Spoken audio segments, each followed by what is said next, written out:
A'udzu billahi minasyaitonir rajim. Bismillahirrahmanirrahim. Assalamualaikum warahmatullahi wabarakatuh.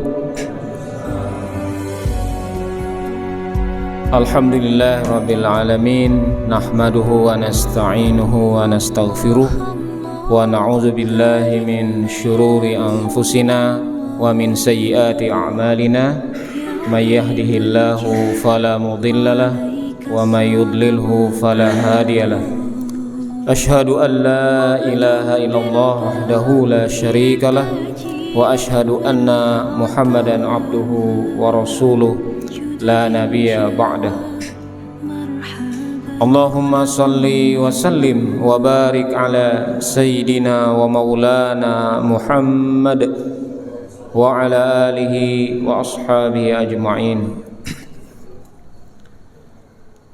Para asatiz, para alim ulama yang saya muliakan, para tokoh masyarakat, jamaah sekalian, bapak-bapak maupun ibu-ibu yang insya Allah dirahmati Allah.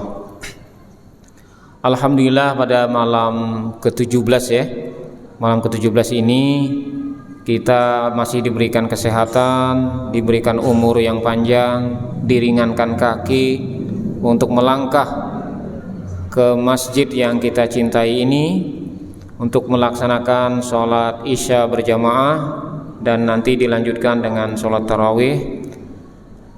Dan semoga Ramadan, hari-hari dalam Ramadan ini kita selalu dalam ridho Allah SWT.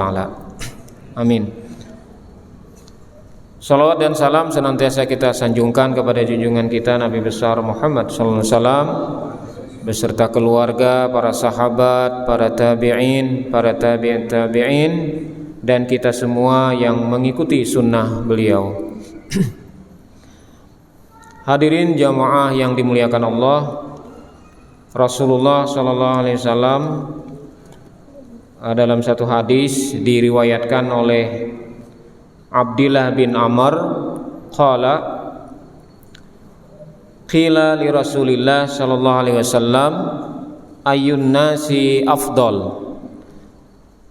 Dari Abdullah bin Amr berkata, Rasulullah sallallahu alaihi wasallam ditanya, qila ayyun nasi afdal, manusia seperti apakah yang paling mulia? Qala kullu makhmumil qalbi. Rasulullah SAW menjawab, manusia yang setiap, yaitu yang makhmumul qalbi, wa saduqul lisani, yaitu yang perkataannya jujur. Tadi yang hatinya makhmum gitu ya, makhmumul qalbi wa saduqil lisani, perkataannya yang jujur. Qalu, para sahabat bertanya lagi, saduqul lisani na'rifuhu, kalau berkata yang jujur itu kami paham. Fama makhmumul qalbi, lalu apa makhmumul qalbi itu? Nah, sahabat ini belum paham. Fama makhmumul qalbi, apa itu makhmumul qalbi? Qala huwa at-taqiyun naqiyyu, yaitu hati yang bertakwa, an-naqiyyu, hati yang suci, hati yang bersih, yang suci. La isma fihi, hati yang bertakwa yang suci itu la isma fihi, tidak ada dosa di dalamnya. Wala baghya, hati yang tidak ada dendam. Wala ghilla, hati yang tidak ada permusuhan. Wala hasada, hati yang tidak ada dengki. Jadi dari hadis ini kita tahu bahwa ada dua kata kunci kalau kita ingin menjadi manusia yang mulia. Pertama, makhmumul qalbi, hatinya bersih dan suci. wa saduqul lisani, ucapannya jujur, perkataannya jujur. Nah, itu kita pegang. Nah, itu yang kita pegang.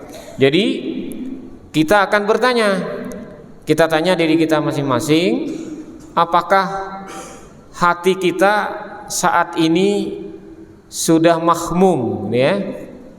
Apakah kita sudah termasuk orang yang memiliki mahmumul qalbi, yaitu at-taqiyun naqiyu, hatinya sudah takwa, hatinya sudah bersih, tidak ada dendam, tidak ada permusuhan, tidak ada dengki.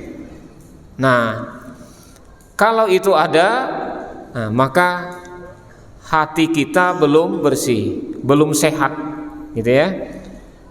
Nah, dalam satu hadis dikatakan, ketika Nabi dan para sahabat sedang duduk menunggu sholat, gitu ya. Nah, masih ingat ceritanya? Lalu Nabi berkata, sebentar lagi akan datang ahli surga. Tiba-tiba muncul, setelah Nabi berkata begitu, tiba-tiba muncul seorang laki-laki, mukanya basah, gitu ya, dalam keadaan berwudu. Habis wudu dia masuk ke masjid. Nah, kata Nabi, itu orangnya. Nah, besok begitu lagi nunggu sholat di masjid, Nabi bilang sebentar lagi akan datang ahli surga. Datang lagi orang itu. Nah, sampai 3 hari berturut-turut, sahabat yang lain penasaran, siapa orang ini dan apa amalannya sehingga disebut Nabi sebagai ahli surga. Nah, singkat cerita, ada sahabat yang ingin tahu, sampai dia izin bermalam nginap di rumah orang itu. Nah, dia nginap, dia amati apa amalannya. Ternyata orangnya biasa aja, sholat 5 waktu, kerja, gitu ya, malam tidur, biasa aja. Mungkin dia pikir tanya, ini orang mungkin semalaman tahajud, baca Quran atau apa, gitu ya. Nah, sampai dia 2 malam 3 malam nginep. Setelah itu dia baru bicara, wahai fulan, saya nginap di rumah Anda itu karena perkataan Rasulullah. Rasulullah berkata, diceritakanlah bahwa Anda itu ahli surga. Apa sih amalannya gitu? Nah, salah satu amalannya, dia mikir, apa ya amalan saya? Nah, dia biasa aja gitu ya. Nah, lalu dia ingat, oh iya mungkin ini ya, kata dia. Kata orang itu, saya sebelum tidur, setiap malam nih sebelum tidur, saya ikhlaskan, saya maafkan siapapun pada hari itu yang mungkin menyakiti saya, ya. Atau orang-orang yang dia kenal, dia doakan dan dia maafkan. Dia ingin tidak ada dendam di hatinya, dia ingin hatinya bersih. Nah, itu saja, ya. Itu bisa kita maafkan istri kita, anak kita. Kalau kita seorang istri, sebelum tidur itu tuh maafkan suami saya memaafkan suami saya, atau saya ridho atas suami saya, atas anak saya, sebutin namanya satu-satu, gitu ya. Kalau kita sebagai ayah sebelum tidur, hari ini saya ridho istriku, sebutin namanya, anakku yang pertama, anakku yang kedua, anakku yang ketiga. Sebelum tidur kita ikhlaskan, kita maafkan, kita bersihkan hati kita. Nah, karena kan ridho Allah fi ridho walidain, keridhaan Allah itu ada ridho kedua orang tua. Wa sukhtullah fi sukhtil walidain, kemurkaan Allah juga ada pada kemurkaan orang tua. Begitu juga keridhaan istri ada pada suami, keridhaan suami mungkin ada pada istri. Nah, atau dengan anak, ya. Jadi itu penting supaya hati kita sehat, hati kita sehat, dan itu yang diinginkan oleh Allah. Dan itu amalan utama, amalan batin ya, amalan batin yang sangat baik. Nah, di dalam Al-Quran dikatakan wasari'u ila maghfiratin wasari'u ila maghfiratin wa jannatin arduhas samawat uiddat lil muttaqin dan seterusnya, wal afina 'anin nas. Nah, salah satunya itu wal afina 'anin nas, memaafkan manusia. Paling tidak orang yang paling dekat dengan kita, yang bergaul sehari-hari dengan kita, bersihkan hati kita sebelum kita tidur. Nah, kemudian hasad ya, dengki. Dengki itu memang berbahaya ya, sangat berbahaya. Misalnya iblis itu dengki kepada Adam sampai dia tidak mau sujud, tidak mau melaksanakan perintah kepada Allah karena dia dengki kepada Adam. Qabil membunuh Habil karena dengki. Nah, Habil korbannya diterima Allah gitu ya, Qabil tidak. Habil dia ikhlas, Qabil ada maunya gitu ya. Nah, dengki, Qabil dengki dengan Habil, akhirnya membunuh. Orang Yahudi tidak menerima Islam karena dengki kepada Nabi yang keturunan Arab.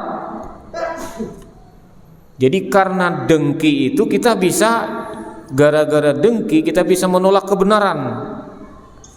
Nah, itu hati-hati. Dalam surah Al-Baqarah ayat 109 dikatakan bahwa Yahudi itu tidak menerima Islam itu karena dengki kepada Nabi yang bukan dari golongan mereka. Dalam surah An-Nisa ayat 54 juga dikatakan begitu ya, orang Yahudi itu dengki kepada Nabi yang bukan dari Bani Israel. Nah, kalau di kantor, kalau seorang atasan dengki dengan bawahan, itu bahaya, bisa habis karir bawahannya. Kalau seorang aparat hukum, apakah dia polisi, jaksa, hakim, kalau dia dengki seseorang, dia bisa memenjarakan orang yang didengkinya. Nah, jadi dengki ini hati-hati, bahaya ya. Nah, itulah kata Rasulullah, kita harus terhindar dari penyakit ini. Nah, bagaimana cara menghilangkan dengki? Nah, Rasulullah mengajarkan, yaitu afsus salam, yang paling ringan dulu, dimulai dari afsus salam. Sering-sering menebar salam. Assalamualaikum. Nah, kalau kita sering salam, atau akan muncul kecintaan. Nah, tahabbu ya, saling sayang, menyayangi, cinta, mencintai. Kalau kita sudah cinta, hilang dengki itu. Kedua, belajar menyukai apa yang disukai oleh saudara kita. Nah, la yu'minu ahadukum hatta yuhibba li akhihi ma yuhibba li nafsihi. Nah, tidak sempurna keimanan seseorang sampai dia menyukai apa yang disukai oleh saudaranya. Nah, orang dengki itu orang yang kalau saudaranya dapat kenikmatan dia nggak suka, gitu ya. Nah, maka cara membuang dengki dalam hati kita itu belajar menyukai apa yang disukai oleh saudara kita. Dalam keluarga besar, dalam saudara kandung misalnya, itu hati-hati ya, jangan sampai ada dengki, karena keberkahan keluarga itu akan hilang. Yang ketiga, belajar mendoakan. Belajar mendoakan yang baik-baik kepada orang yang kita dengki, supaya dengkinya hilang, gitu ya. Ini melatih. Kemudian latihan berbuat baik kepada orang yang kita dengki, gitu ya. Ini tahap-tahapannya. Kemudian menceritakan, paksa diri kita, menceritakan kelebihan-kelebihan yang dimiliki oleh orang yang kita dengki. Karena kan itu godaan setan ya. Boleh jadi setan yang menggoda kita supaya dengki dengan orang itu. Nah, maka diajarkan begitu. Kemudian merasa senang melihat saudara kita lebih baik keadaannya dari sebelumnya.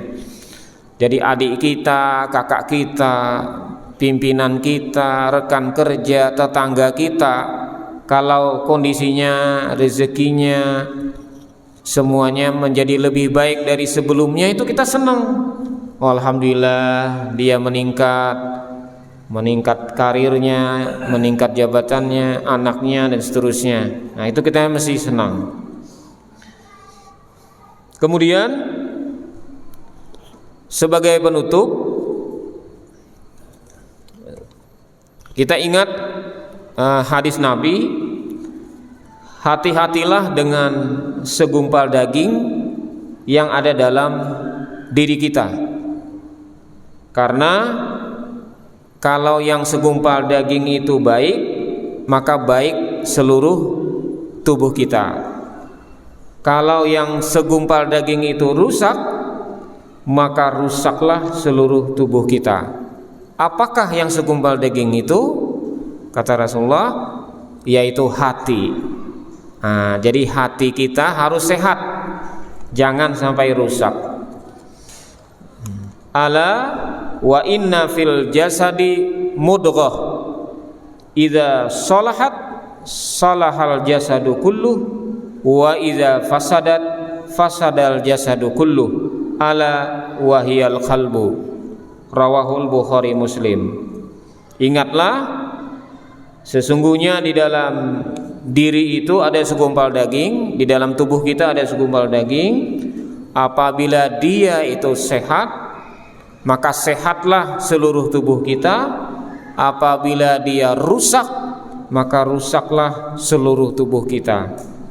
Apakah dia? Ala wahia al-qalbu, yaitu hati. Jadi itu Bapak Ibu sekalian, sedikit yang bisa sampaikan malam hari ini di bulan Ramadan ini. Bulan Ramadan ini bulan kita latihan semuanya, latihan beramal yang sifatnya lahiriah. Kita juga latihan yang sifatnya beramal batiniah, yaitu hati kita. Kita bersihkan hati kita sama-sama belajar. Mudah-mudahan nanti hingga akhir hayat kita termasuk orang-orang yang dimuliakan oleh Allah dan Rasulnya. Amin ya rabbal alamin. Demikian, terima kasih. Wal afwa minkum. Wassalamualaikum warahmatullahi wabarakatuh. Salatullah ala tahal yamani, syafi'il khalqi fi yaumil qiyamah. Salatullah ala tahal yamani, syafi'il khalqi fi yaumil qiyamah, syafi'il